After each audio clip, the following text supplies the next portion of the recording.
didn't lie about it when we have the government documents, White House and Downing Street memos, where they knew there weren't WMDs. I think that's pretty well accepted these days. I'm not talking about that. I'm not even saying you're wrong about that. What I'm talking about is the myths that are held by a lot of conspiracy theorists about Oswald's shooting ability and things like that. And you don't hear conspiracy theorists coming out and going, well, you know what, that's incorrect. He actually was a good shot.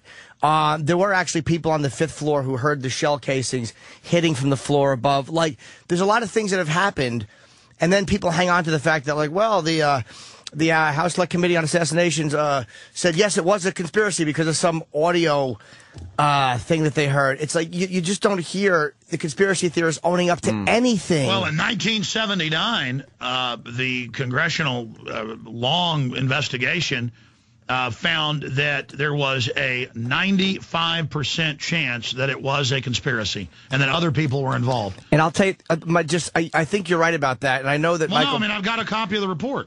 I'm saying I think you're right about that. I just don't have it in front of me.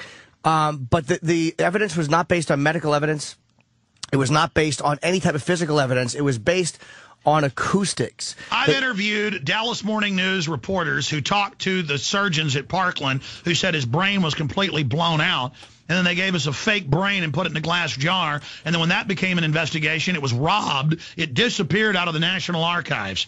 I mean, come on, guys. He was at a CIA spook base. But hold on. But I mean, the guy was at a total black ops base in Japan, was allowed to go into Russia to bring back a Russian wife. He was a deep cover national security operative. So exactly. So if that's true, why use him? Why use a guy? They always burn their military black op lower level people. So they take a guy like that, they allow him to do it, and then they allow him to be picked up and questioned by the Dallas police? Look, I don't know if he did it. You know, that's the problem. Listen, guys, I mean, let's just take 9/11 for a moment, okay? Right. He may have been one of the shooters. That's the whole issue, is that's how they do these black ops, to where you can prove that the official story's a lie, but because it's different intelligence agencies, and people say, well, was it the mafia? Almost all these TV shows say, some conspiracy theorists say it's the mafia. Some say the Pentagon.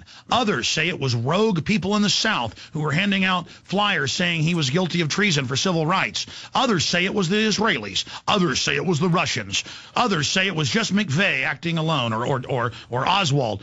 And then when you actually go look at all the pieces, when you actually go do all the research, when you actually look at it, you find out that going back to World War II, that's what the OSS and then CIA would do. They use local mafia. They use local hitmen. And then they'll have another backup team on top of that. There'll be 3-4 groups of shooters, not even knowing the other groups are there. These guys are compartmentalized. You ever seen Mission Impossible? This message will self-destruct in 10 seconds? That is literally how this stuff works. It's all compartmentalization. So these geniuses who can oversee all of this... They're called spy masters, yes. They know how to put a man on the all moon. of these things to chance. They basically leave all of these things to the human factors are all going to go off without a hitch. And they make such glaringly bad decisions and such glaring errors that I can see, and believe me, I dropped out of high school, that you think anybody constructing a conspiracy of that level would have easily seen coming or nipped in the bud. Okay, guys, please let me go over this with you. It was a conspiracy theory that our ships were attacked. Now it's admitted. It was a conspiracy theory that the government planned to stage terror attacks to blame it on Iran. Now that's been declassified. I mean, it's in the New Yorker magazine, confirmed White House officials admitting that 3 years ago, Dick Cheney wanted to paint up U.S. ships like Iranian ships and blow up a U.S. destroyer. Okay, guys, when you begin to understand that, of course, they would use 2 different CIA teams and a mafia hit team, all men who had committed scores of murders and assassinations. I mean, let's take E. Howard Hunt. Okay, E. Howard Hunt, of course, everybody knows about the cover of Rolling Stone a few years ago, the deathbed confession of E. Howard Hunt. Well, guess what?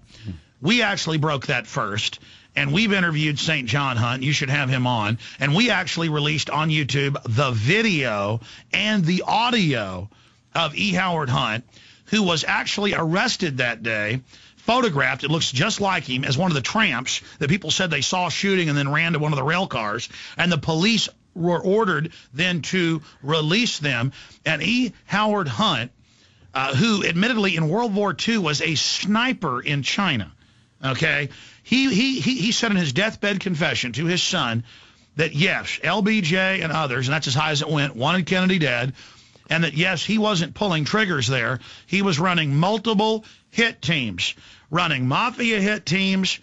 He was running a European hit team, a Pentagon hit team, and that he was there for the, quote, big event. They had planned to kill him in Chicago the week before, but that was called off. So LBJ... By the way, when E. Howard Hunt threatened to go public with this for hush money, whenever they were sending him to prison for Watergate, when his wife's plane was coming in with the money in Chicago, and I've interviewed the detectives and police involved, they blew her aircraft up coming in with everybody aboard just to get her. So LBJ wants Kennedy dead. Okay, I would never say that wasn't true. So the way they stage it is a few cars in front of Lyndon B. Johnson and his wife and Connolly and his wife, and they do it in a way where there are so many possibilities of failure as opposed to just planting a bomb in his car and blowing it up. No, because like in then plain they couldn't view. have a lone gunman. Sure, they could have a lone bomber who They then wanted it to be a public execution, so with anybody with a brain would know, hey, Black Ops runs this country. There's been a private corporate takeover of America, and if any of you politicians get out of line, we're going to kill you in broad daylight, and we've got the power. We've got the power to cover it up. So to make Listen, have you seen the footage? Hold on, to make the have plan, you seen the footage of the motorcade? Where the Secret Service throws fits when they didn't take the route they ordered them to take, the safer route, when they ordered the bubble off the top, and when they told... Well, that was Kennedy who ordered the bubble off the top. Yes, but when others ordered them not to run alongside the cars. I think that was Kennedy, too. I think Kennedy had a really weird... He didn't want to appear weak in the South, I believe. He didn't want to appear overly paranoid. I'm not saying there weren't terrible decisions made. But again, if you're going to assassinate him publicly, I don't say that couldn't happen. You do it at the Dallas Trade Mart. Because, again, he's assassinated publicly. He was going to be there speaking a few minutes later, and there's nothing to chance. You have a guy open up on him in front of everybody. It's like all this crazy stuff they throw in that is so easy to disprove. Hey, guys, you know that the Adam Gadon videos they put out of the American Al-Qaeda, you know they got caught uploading the Al-Qaeda logo in the Intel Center logo, and that Intel Center is admittedly run by two former heads of CIA and Pentagon PsyOps. I mean, they have a group run by known black ops that uploads fake videos. And then 3 weeks ago, the Washington Post, in the Spy Talk column, interviewed high-level CIA operatives who admitted that, yes, we put out a fake bin Laden video. Now, I already knew those were fake. They'd done Right. So wait, and the same thing is they're just going, they have Geraldo up there. Yeah, the government is growing the opium, and then Washington Post, we are putting out fake videos. So we're putting out fake. Okay, hold on. So former fake CIA guys are putting up the Adam Gadon video, and the other videos. Bin Laden has been fake, and that's known. Foundry logos. So let me ask you, how does it work where somebody will call up? Because again, I understand if it was one news organization, that's one thing. But you have a lot of reporters involved, and now you have a lot of news outlets. So what happens? Does somebody go, look, we have this information, the bin Laden video was faked with voice tracking, and they go to who? The news editors who go, no. All right, I want to be specific. I mean, this actually happened, so let me just go over what happened. Back in 2001, 2002, right after it happened, they had prestigious experts in voice print, in face print, and then also in linguist and in voice inflections in France, in Canada, in the U.S. It was in major newspapers, but it only came out here and there. It never became a big, national news story like the Lacey Peterson case or something. But it was there, hidden in plain view, that not only can they take real bin Laden audio and do a voice print and create a voice key that will open doors or start cars or, get you on your computer. I mean, they know voice print. That's why you can call up to your own phone and set up a program a decade ago and speak into the phone, and it does voice print analysis and lets you into your voicemail. Okay, well, the same system, they take a real bin Laden tape and they run it into that, and then they take the new one, and it doesn't pass voice print. Then they had linguists. You can pull up the stories.